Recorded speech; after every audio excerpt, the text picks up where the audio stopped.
What's up, everybody? Welcome to Fantasy Football Today. DFS, it's Meg Shop, it's Sia Najad. We're waiting for Mike McClure. He, frankly, has some internet power outage issues, so hopefully he will join us. This will be mega shorter show, obviously, because we only have the 4 games to cover. So we're going to run right through it. Hopefully Mike will join us. Hopefully we'll get his top 3 at each position. But Meg, you and I have our cheat sheets filled out, and we got to run through these 4 games. Good morning, Alan and Jake and Grey Goose Hayes. Thanks for being in here. If you didn't notice, if you're in the YouTube, check out our contest. We've got our division round contest. It's only $5. Let's try to fill that thing up if we can.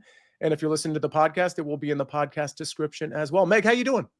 Well, fighting a little cold, but other than that, tis the season. We're all dealing with that. So, and I'm depressed. There's only 4 games left, Sia. But other than that, we power through. We try to find some winners here for these next few weeks, and excited to talk through these 4 games. It's funny when you usually like check out games on your phone, like initially, and or on DraftKings or FanDuel, wherever you're playing DFS, and you start doing the scrolling to see all the games. And when you do the scrolling and it's like it all fits on your phone, like in just one screenshot, it's troubling. Meg, I have, I this time of year, I start to get kind of like depressed because I know we only have a few games left. Same. You know me, I'm NFL 365. So at the end of the season, and of course I'll enjoy best ball season as it ramps up after the Super Bowl and all the off-season news and all that stuff. But there's nothing like NFL in season. So I am fully depressed. I admit it. Well, that is a bit of a silver lining. You are like the best ball. You're one of many best ball people at CBS and at other places too. So there is that to look forward to and right. Dynasty and things of that nature. All right, well, let's get started. Let's get started with the Texans and the Chiefs. We'll just go in order here. This, I believe, is still an 8.5 point spread. Chiefs laying 8.5 here. It's a 41 point total. I think the weather's fine here, Meg. I mean, it's going to be cold like most of these places that don't have a dome, but it's going to be, in the mid-20s, no precipitation. I don't think precipitation is going to be a huge problem, even in that Baltimore-Buffalo game. We'll have to wait and see on that. But this is a game, Meg, that's probably not going to be super popular. With that said, I do think a Patrick Mahomes stack is sneaky. And I think if Mike was here, he'd probably be talking about a Patrick Mahomes stack. And I say sneaky because obviously – people want to play some of the other games. And we'll talk about Detroit, Washington, which is the game after this. But I do think Patrick Mahomes, especially with the touchdown equity, I do think it's possible this game could get out of control for Houston. I'm not predicting that. I'm just saying it's one of the logical outcomes. It's a 25-point implied total for the Kansas City Chiefs. We have some receivers where I feel like we have a bit more of an indication as to who's going to get the ball, like Xavier Worthy, Marquise Brown, most likely, in my opinion, Travis Kelce. And I think everybody else sort of takes a back seat. The running game probably won't be effective against this front seven. I can make the argument for Patrick Mahomes and some receivers as a bit of a contrarian stack. Can you make that argument? Or do you want to make that argument, I should say? I don't know if I want to make that argument. I have been looking at ownership this morning, and I'm shocked that he is actually fairly relative similar ownership to Jared Goff, and we'll get to him in a minute. So I always like to do the Shark Tank. For that reason, I'm out. I just don't, I just don't know that I see, we're getting obviously a cheaper Patrick Mahomes price, but he's only a few $100s less than Jared Goff, and so. I don't know. To me, if there's no ownership leverage there, I don't know that I see it. We have multiple matchups here or rematches here. This being one of them. We saw it recently. I believe he had a rushing touchdown in that game, which helped propel him to a higher fantasy score. So, if we're not counting on that, I personally don't think I'll get there. I don't think I'm going to get to a lot in this game in the context of a 4-game slate because there's 2 other games that I absolutely love so much. And I think that I'm just going to have a massive overload of those 2 games. As I retweet this on the Fantasy Football Today account, I do want to point out, if you're watching us on Twitter, you can come over to the YouTube chat and join PvP Naked, Grey Goose Hayes, Jake, and some others in the chat. Maybe ask us some questions or give us some advice. Give us some of your picks as well. We always love that. Here's what I'll say about Patrick Mahomes as it relates to Jared Goff. If I'm looking at their props, their projections, or I should say their prop numbers at the sports books, we're looking at Jared Goff in that 270 plus range, like 270, 271.5. If I'm looking at Patrick Mahomes, it's 249. I do think Patrick has two things going for him. One, he has a little bit more rushing equity, although it's not a ton, obviously. He doesn't run a ton. The other thing is the touchdown equity. I think if you're making the argument for Patrick Mahomes, what you're saying as it relates to Jared Goff is Jared Goff's going to throw for a ton of yards, maybe a couple touchdowns, but once they get inside the 10, the 5, the red zone, they're going to be Jahmyr Gibbs and David Montgomery. So that takes something away from David Montgomery. I don't know that you can say that about the Chiefs. This running game is like kind of non-existent. And I do think Patrick Mahomes, especially off a couple weeks off here, they're going to be able to pick apart this. And I respect the Houston Texans defense, don't get me wrong, but I think they're going to find holes, kind of pre-snap and whatnot. I could see Patrick Mahomes having 3 to 4 touchdowns here. And it's a 41.5 point total. I'm just saying I could see a scenario where Jared Goff throws for 2 touchdowns and 280 yards. And Patrick Mahomes throws for 4 touchdowns and, 240 yards. And, the yardage is less, but everything else is more. So, I mean, that would be the only argument I would make. Right. I'll say this. I would play Patrick Mahomes with any of the 3, a cheap Marquise Brown at 4,200, Xavier Worthy, Travis Kelce. I would probably rotate those guys through and I'd avoid the running backs. On the other side, Meg, Mixon 6,500. He will be a contrarian play. I mean, I know you're looking at ownership. I'm not. And contrarian, just keep everything in mind here. Like there's only 4 games, right? So the ownership's still going to look high, but relative to others, maybe not so much.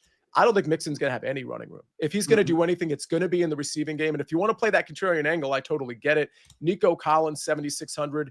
Mechie, 3,800. Woods, like I'm not really interested there, but Dalton Schultz, 3,300. What are you interested in on the other side?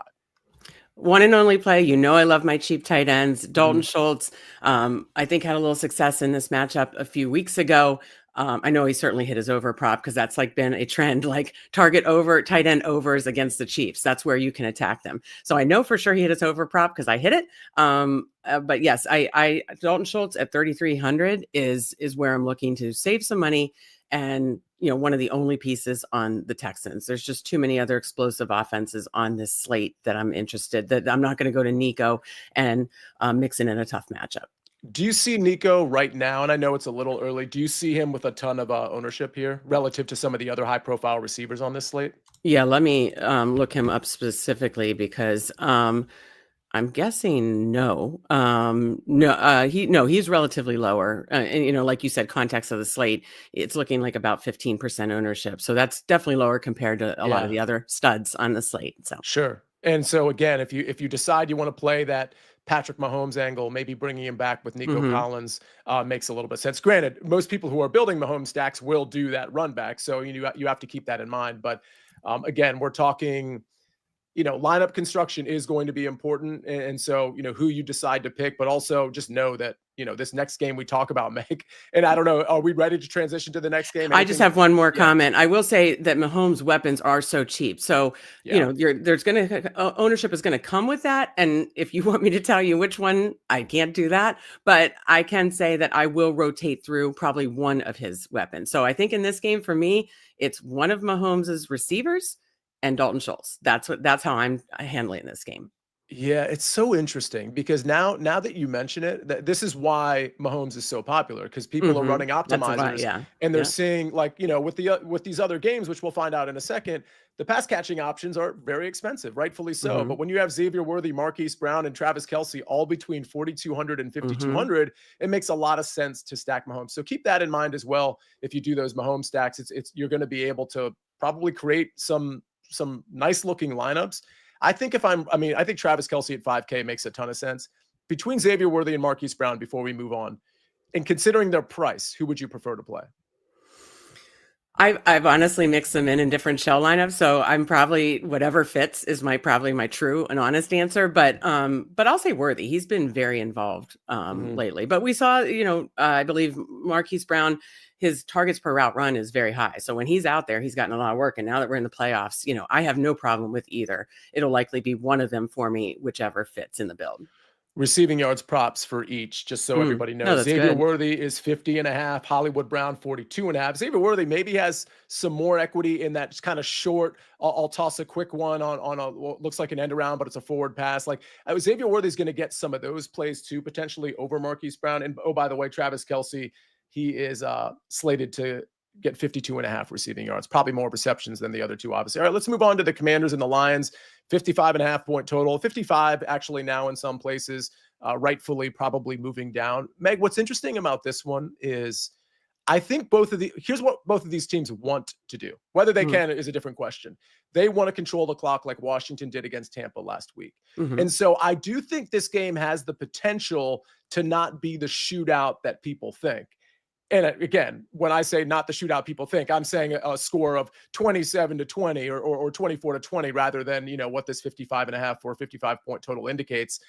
Your thoughts on this one, and are you just all in on this game? I'm pretty all in on this game, I will say. I obviously have a lot of interest in the kind of marquee matchup on Sunday night of Buffalo, Baltimore as well. But no, a ton of interest. I mean, massive implied total for the Lions. I mean, listen, we're both Washington fans. We're playing with house money now, Sia. We've had an amazing season.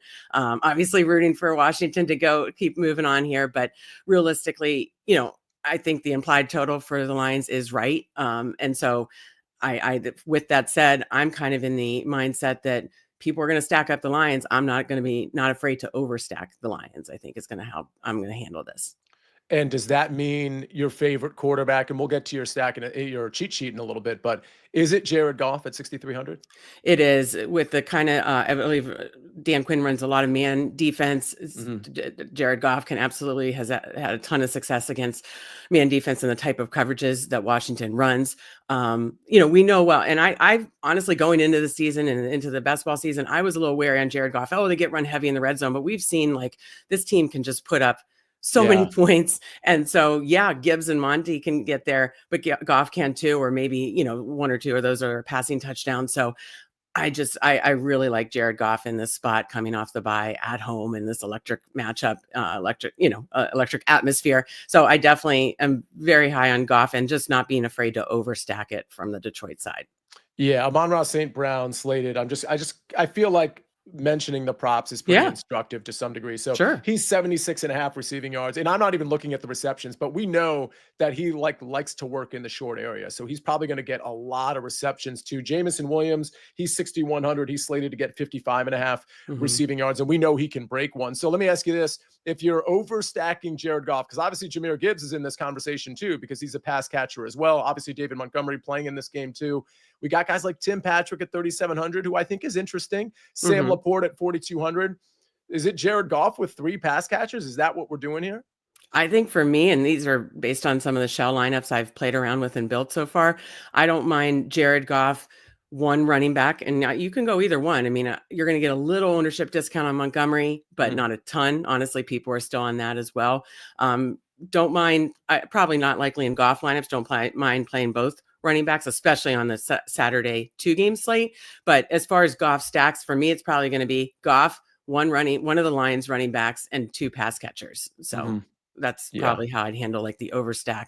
And then if you want to throw in, the Lions defense, I think you could do something like that to extra stack it. Yeah, I think I'm going to be, for my favorite stack, I'll probably be on the other side. I love the Jared Goff stacks as well. It's going to be Jaden Daniels for me, and I'll take a shot. This feels like I'm chasing a little bit, I'll admit it. But De'Ami Brown is a big play threat. You talk about aggressive defenses. I mean, the Detroit Lions, there you go, Kirk. Yeah, absolutely, De'Ami Brown. This is an aggressive Lions defense. And frankly, I don't know exactly how they're going to – we know they have problems with rushing quarterbacks. I think they're going to have to change something up. They're going to have to create a sort of a different game plan, whether that's via a spy or, whatever it is, just not letting Jaden get outside the pocket. But I think De'Ami Brown at 3,900 makes a lot of sense. I think Olamide Zaccheaus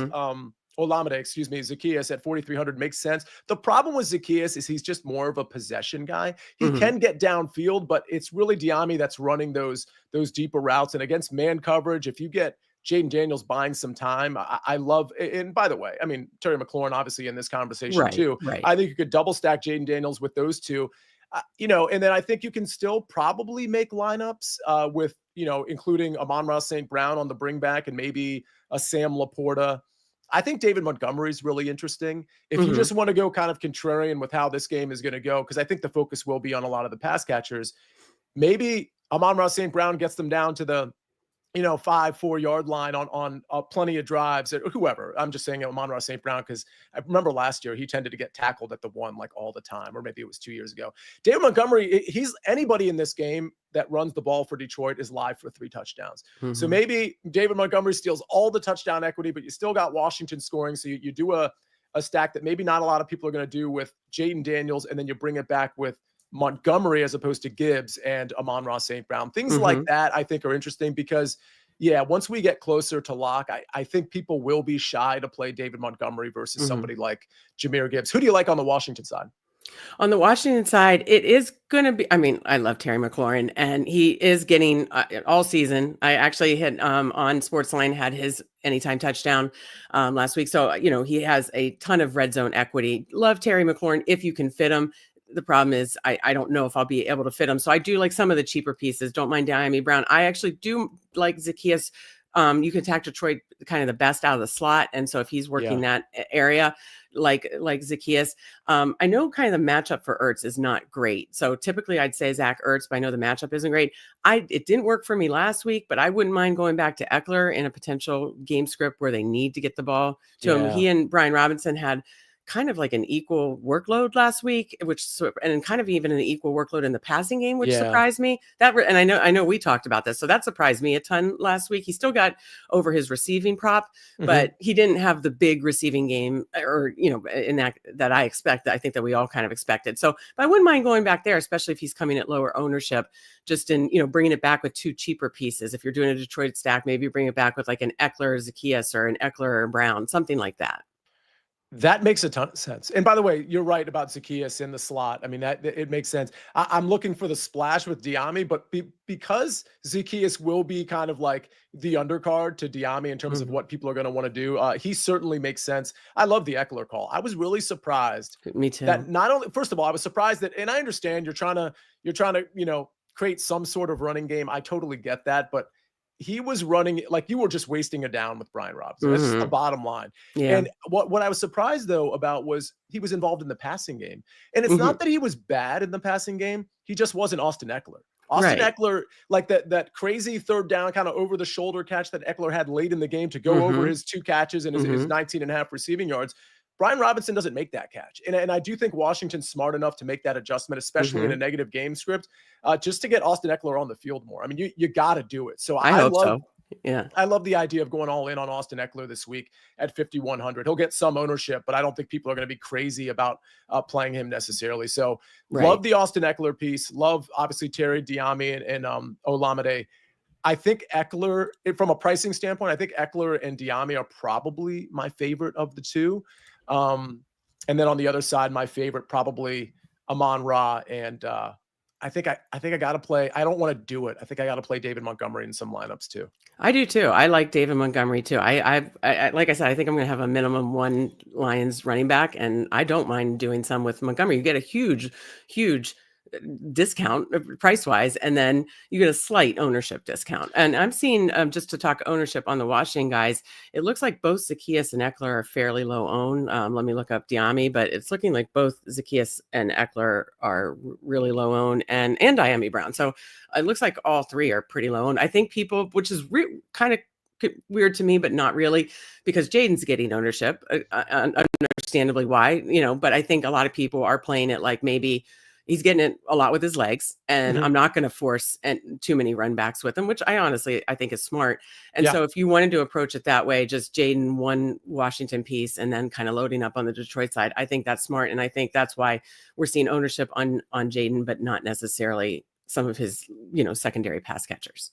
Totally agree. Really, really interesting stuff here. And I'll note, I've already on Sportsline, I've put in Diami Brown over 29.5 receiving yards. I'll note that I'm probably going to put in Zaccheaus at 32.5. And I hate to pick 2 sort of secondary receivers, but I think this is a situation where Jaden is going to have to pepper both of these guys throughout the game. And the good news about both of them is, and this is partly because of Jaden Daniels, their efficiency is off the charts. Like they pretty much catch almost everything that's thrown to them. So whether they only get 4 or 5 targets, they're very likely to catch, 80% of those targets, if not all of them. So something interesting there. And I do want to point out about David Montgomery, also Jahmyr Gibbs. Daron Payne dislocated his thumb. I think he's going to play. It could impact his effectiveness. And Jonathan Allen is a guy that's coming back from that injury. He's been back a few weeks now, but that interior could get exposed a little bit. So it's just something to consider if you're considering David Montgomery or, of course, Jahmyr Gibbs, who should have a pretty great game. Just to be clear, before we get to the next game, we're not out on Jahmyr Gibbs just because we talked about a lot of David Montgomery. I just think Montgomery's an interesting piece in this game. And it's an interesting way, in my opinion, to largely fade this game and go somewhere else. If you think somehow a lot of the touchdown equity and it could go to David Montgomery, and then it's just a lot of clock milking on both sides of the ball. All right, before we get to this next game, Rams, Eagles, let's hear a message from our partners.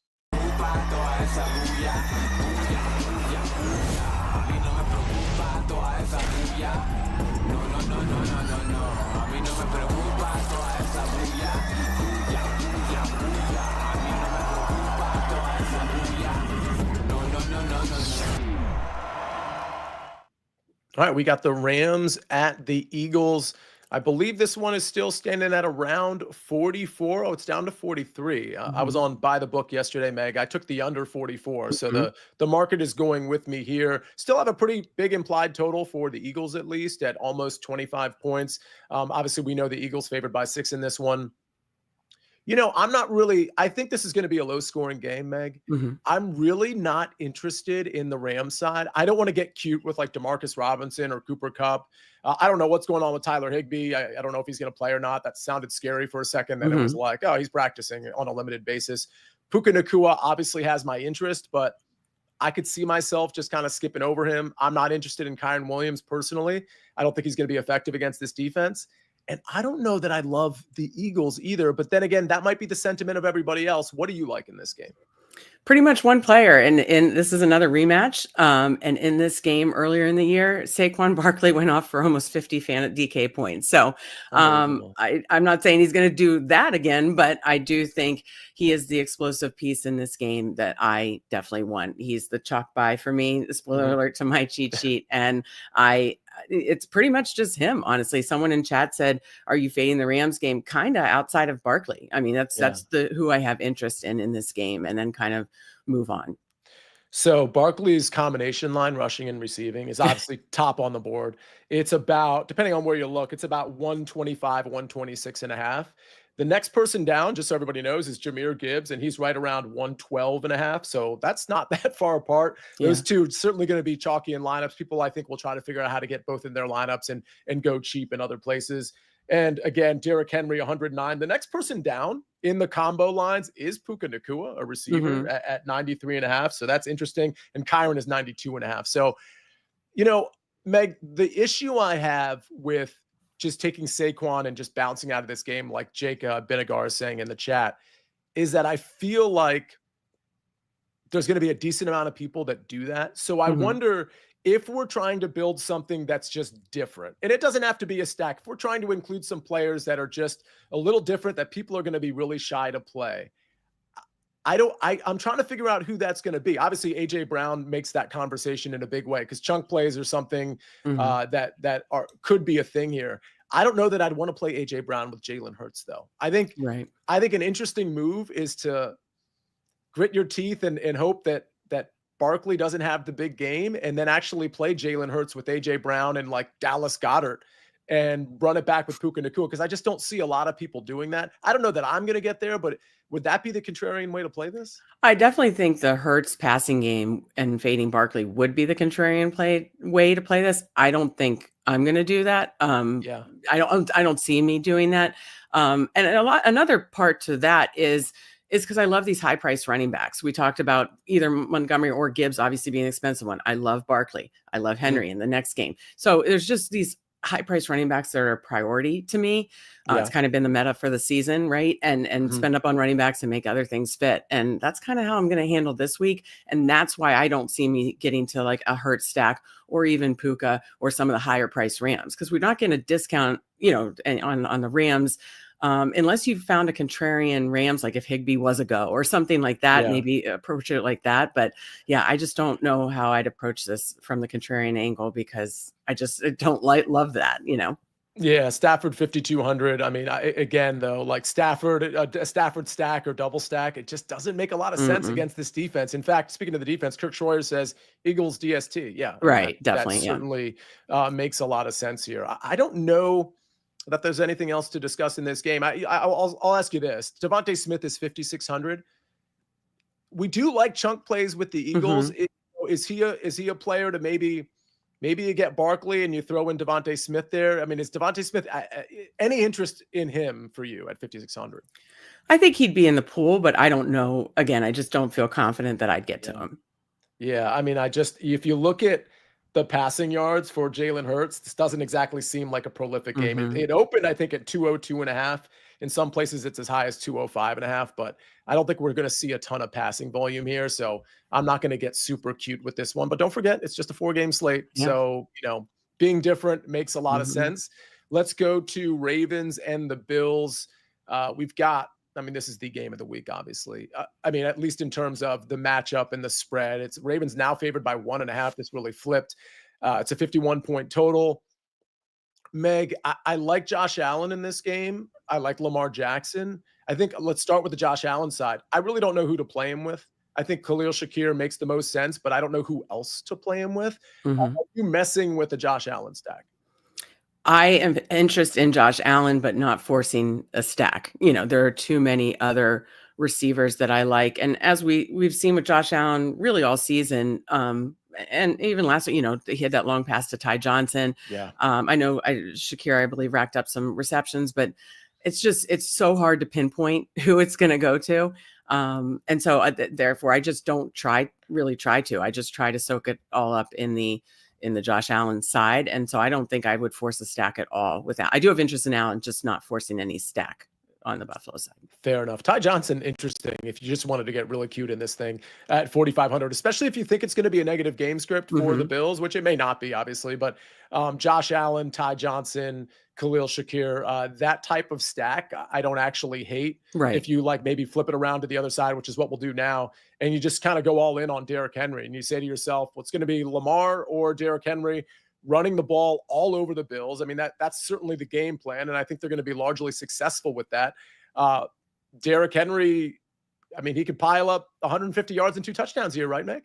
He did in the last game. This is another rematch in the last game. It was very early in the season, I believe week 4 or 5.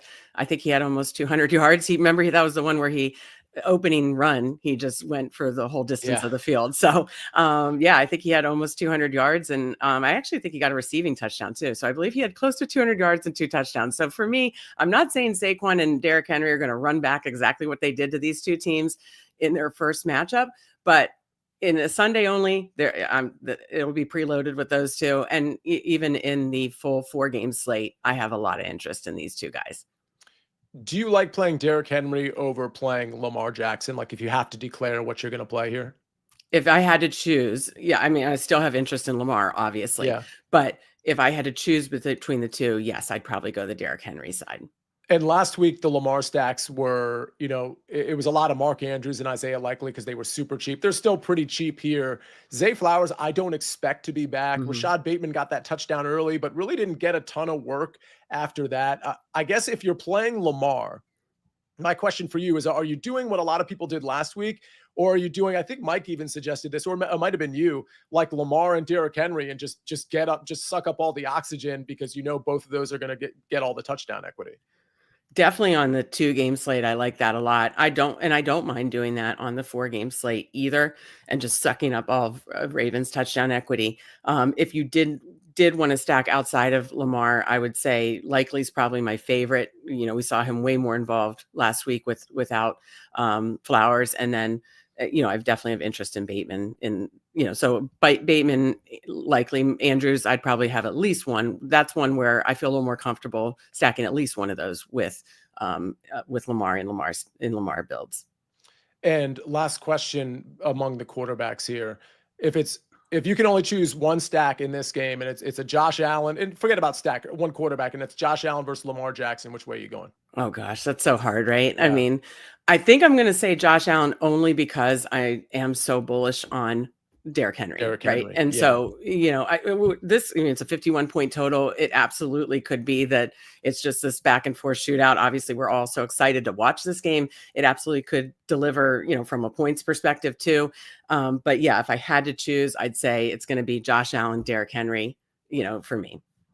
It's interesting. You mentioned the 2-game slate. I'll play both. The 4 is the main one. I created the contest for the 4-game slate, Right. but Josh Allen, whether it's 2 or 4-game slate, but probably 2-game slate, like Josh Allen, Ty Johnson, Khalil Shakir, and I don't know, maybe even another pass catcher on a 2-game slate, like Right. somebody like Right. Keon Coleman, for example, and you run it back with Derrick Henry and, Isaiah Likely, Likely, or for yeah. example. Mm-hmm. I absolutely think that's something that could work if you're thinking Ravens run all over them and the Bills have no choice but to pass the ball in a neutral or trailing game script. Well, yeah, because especially on the 2-game slate, we just talked about how we don't love you like the under on the Eagles Rams. So, right. And I agree. So yeah, I'd say, take Saquon, Eagles defense, maybe if you want to get cute, another piece, and then load up on the 2-game slate on this particular game. And that's one way to do it for sure.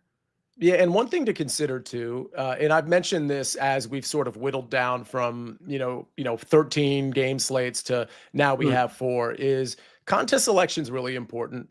Like if you're going to join like the $12 whatever that has 19,000 people, that like I do those too, that's fun. But you have to be different. You have to get cute. You have to your roster construction, it all has to make sense, or it should make sense, I should say. But if you're choosing to play some of the stuff that only has 300 people or 500 people or like less than 1,000 or 200, that's when I think you can. I still think you should take chances. That's how you win. But that's when you can afford to kind of pick up some of these chalk and just get different in a couple of places. So I do think the smaller slates lend themselves to playing more players, not all players that you want, but more players that you want. Any commentary there, Meg? Are you at this time of year, are you generally looking at the smaller slates, or are you dabbling in the big ones too? Probably more of the smaller slates. But yeah, I will dabble in the big ones for fun as well. But yeah, I think you said it perfectly. As far as like playing them somewhat differently. And yeah, I think bottom line on these short slates, we've talked about this several times, whether it be Thanksgiving or these type of playoff slates, is, on these shorter slates, just you have permission, especially a 2-game versus even 4-game, you have permission to just get a little more creative, whether it's overstacking, onslaughting, defense against the quarterback, maybe just being a little chalky, but then just 1 or 2 very contrarian pieces, something along those lines. Like I honestly like these, and we talk about this, you and I, a lot throughout the season. I do love shorter slates. That's why you and I play early only, afternoon only. Yeah. And, this is kind of a version of that. And like, let's you get creative. This is afternoon only. I mean, that's basically what this is, except it gives you the ability to late swap too, because you've got these games tiered by, they're not at the same time, obviously. And you could even overnight, make some late swap. And you would do that, obviously, if, maybe you started off, there's several reasons to late swap, but sometimes you might start off kind of poorly and you realize you have chalk on the Sunday slate and you're like, all right, well, I'm not going to cash in this contest unless I get off of, Saquon Barkley or Derrick Henry. And so you make those adjustments and hope to get lucky with a contrarian piece here. And the other thing I want to say before we get to the cheat sheets real quick is consider the alternative in terms of how a team gets to their implied total. Because we all think it's going to be, we all most likely think, and I'm just going to use the last game as an example, it's going to be Derrick Henry. Makes the most sense. It's very like common sense, right? But there's a scenario where the Bills overcommit to the run and they force Lamar Jackson to be really good in the playoffs, which he's had a reputation for not being. And so if you overcommit to the run and you stack the box, Derrick Henry could still succeed, don't get me wrong. But there's a scenario there where Lamar Jackson has to throw it around, and Likely or Andrews has a big game, and Bateman, or somebody, again, it's a 4-game slate. It's sometimes 2 if you want to play Sunday, like Tylan Wallace or Nelson Aguilar. Like you just don't know who that secondary receiver could possibly be. And if Derrick Henry has a down game, it shouldn't be a shock to you, maybe a bit of a surprise, but there are scenarios in each of these games. We mentioned it in the Detroit game with maybe David Montgomery having a big game with the touchdowns and stealing them from some of these pass catchers that we like. So always, in slates like this, consider the alternative scenario and maybe go with the alternative guys that can get you to that scenario. All right, let's get to the cheat sheet. Meg, we're going to start with you. Your favorite stack, chalk by chalk fade, contrarian, and value. Sure. So we discussed it in the Lions Commanders game, but it's Goff and a Lions onslaught, however you want to do it. For me, it's going to be Goff, one of the running backs, and at least 2 pass catchers. And I'll even be willing to throw in the defense just to really kind of overstack it. Chalk by Saquon. I'm not saying he's getting almost 50 points again, but I do think he has a great matchup here, and they're going to lean heavily on him. Chalk fade for me is Puka Nacua in that same game. He seems to be coming with a ton of ownership, and the Rams only got there in this matchup in garbage time last time, so I don't think I'm going to force that again. I'm paying up for running backs no matter if it's 2 or 4 games, and likely kind of not paying up at receiver, either playing into ownership or price. Contrarian, it looks like some of these Washington receivers are coming in lower owned. I'm actually surprised how low owned they currently are. So I'm going to say Zacchaeus is my contrarian play, working out of the slot for Jaden. And then value is Dalton Schultz. This is just a kind of been a tight end funnel. Again, the Chiefs target the tight ends. They usually go over, but they're also have been live for getting touchdowns. And at 3,300, I'll happily take that. Yeah. All right. I'm going to go with my stack is going to be Jaden to De'Ami Brown. I do like Zacchaeus. I also really like Eckler. I think if you watched Washington last week, I understand they're going to try to establish the one with Brian Robinson, and it might be moderately successful. But once you get down, I really think you got to lean on Eckler. And I think he's now fully back from that concussion. Because, if we're being real, he's only actually played a couple of games since that concussion. I think he's fully back now. He was very impressive in crunch time last week. And he's a veteran, too. And I think that's important. So I think Eckler's in play. But I'm going to go Jaden Daniels to De'Ami Brown. My chalk buy, it's going to be Jahmyr Gibbs. But honestly, I could probably toggle between Gibbs, Barkley, and Derrick Henry. And I did talk about David Montgomery a lot, so I hate that I'm having Gibbs as my chalk buy here. So I'm actually going to change it because I do want to play, now that we've talked it out, I want to play a little bit more David Montgomery than I initially anticipated. So it is going to be Saquon Barkley for me. I think that's just kind of an obvious chalk buy. Chalk fade, I'm going to fade A.J. Brown in that game. I don't want a lot of pieces from that game. If I'm going to get different on this 4-game slate, it's going to be different with some of the stuff we talked about, like, fading the Derrick Henrys of the world and things of that nature, as opposed to like diving deep in this Eagles-Rams game that I think is going to be low scoring. My contrarian play, I just kind of picked a Detroit Lions receiver that I think could get loose with so much attention being on Jamison Williams and Amon-Ra St. Brown and Sam Laporta. So I'm going to go with Tim Patrick on this one. And then my value is Hollywood Brown. And I do think these Mahomes stacks are viable. I think Hollywood Brown is going to get a lot of attention now that he's fully integrated into this offense. Don't forget, in the offseason, they went out and got him. It was him and Rashee Rice that were going to be the dudes, and Xavier Worthy was going to be that third guy with Kelsey, of course. I think Hollywood Brown might have a pretty nice game here. Meg, any closing thoughts? Just enjoy these each week. We only got essentially 3 weeks left, so enjoy each week and get creative on these short slates. All right. Yeah. We'll see you next week for Fantasy Football Today DFS. And we will have Mike McClure back. I'll see if we can get his top 3 at each position and get that out to everybody. So tune in for that. I'm sorry Mike couldn't make it, but Meg, this was a great conversation. Hopefully we, those of you that are listening and watching, hopefully we kind of got your mind working a little bit, because it's not necessarily about the plays themselves. It's about the process and kind of thinking through things, maybe at least a little bit differently than other people are, so that you can have lineups that are unique to you and not dupes of everybody else, because that tends to be what happens sometimes on these 4-game slates. And by the way, I can't let this comment go. I didn't even see it at first. Jake Benegar says squeaky book game for AJB. That's pretty great. funny. That's great. Pretty funny. Good stuff, Jake, and everybody else. Thanks for being in here. Thanks for hitting the like button. We'll see you next week on Fantasy Football Today DFS.